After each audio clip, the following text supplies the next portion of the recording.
तपाईहरुलाई स्वागत छ मेरो यस भिडियोमा।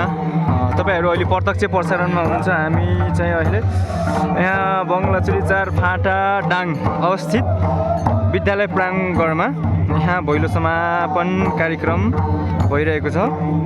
अत्यन्तै रमाइलो तथा यो अत्यन्तै मौलिक नाच पनि हो। अधिकांश गाउँहरुमा यो नाच्ने गरिन्छ पहाडी भेगतिर।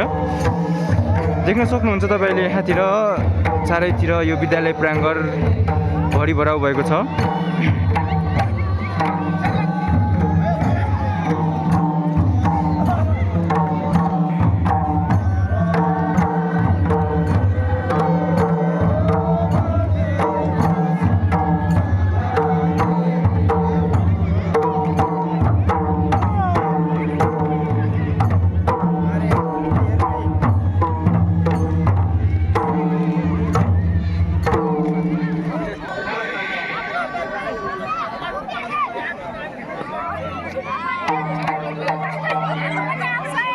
ल सबैजना गाउँदै हेर्नुस्।